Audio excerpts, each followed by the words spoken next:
மதுரை மாவட்டம் மேலூர் அருகே சிப்காட் அமைப்பதை எதிர்த்து மாவட்ட ஆட்சியர் அலுவலகத்தில் ஆர்ப்பாட்டம் நடத்த புறப்பட்ட கிராம மக்களை போலீசார் தடுத்து நிறுத்தி கைது செய்து வாகனங்களில் அழைத்து சென்றனர். கூடுதல் விவரங்களோடு இணைகிறார் செய்தியாளர் முத்துராஜா. வணக்கம் முத்துராஜா, விவரங்கள். நிச்சயமாக மதுரை மாவட்டம் மேலூர் அருகே வஞ்சி நகரம், கொடுக்கம்பட்டி, பூதமங்கலம் உள்ளிட்ட ஊராட்சிகளை உள்ளடக்கிய பகுதி சுமார் 278 ஏக்கர் பரப்பளவில் கள்ளங்காடு எனும் பகுதியில் தமிழக அரசு சார்பில் சிப்காட் அமைப்பதற்கான பணிகள் மேற்கொள்ளப்பட்டு வருகிறது.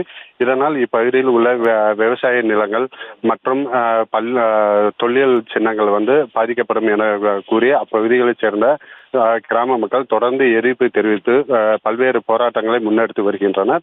இந்நிலையில் அதன் ஒரு பகுதியாக இன்று மதுரை மாவட்ட ஆட்சியர் அலுவலகத்தில் இந்த சிப்காட் அமைப்பதற்கு எதிராக கவன ஈர்ப்பு ஆர்ப்பாட்டத்தில் ஈடுபடுவதாக கூறி அப்பகுதியைச் சேர்ந்த சுமார் 10க்கும் மேற்பட்ட கிராம மக்கள் வாகனங்கள் கள்ளங்காடு பகுதியில் ஒன்று சேர்ந்தனர். இதனைத் தொடர்ந்து இது குறித்து தகவல் அறிந்த காவல்துறையினர் அங்கு சென்று மாவட்ட ஆட்சியர் அலுவலகத்தில் எந்த விதமான போராட்டம் நடத்துவதற்கு அனுமதி இல்லை என தெரிவித்தனர். இதனைத் தொடர்ந்து அங்கு வாக்குவாதத்தில் ஈடுபட்ட பொதுமக்கள் வாகனங்களில் மதுரை மாவட்ட ஆட்சியர் நோக்கி புறப்பட்டனர்.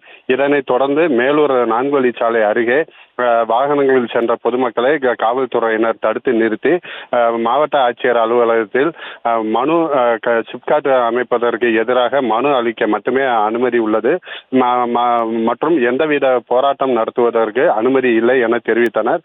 இதனைத் தொடர்ந்து பொதுமக்களுக்கும் காவல்துறையினருக்கும் அப்பகுதியில் வாக்குவாதம்.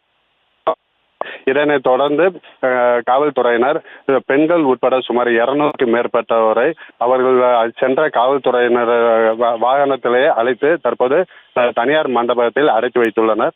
இந்த மக்களின் போராட்டம் கள்ளங்காடு பகுதியில் சிப்காட் அமைப்பதற்கு எதிராக தொடர்ந்து போராட்டம் நடைபெற்று வருகிறது. விவரங்களுக்கு நன்றி முத்துராஜா.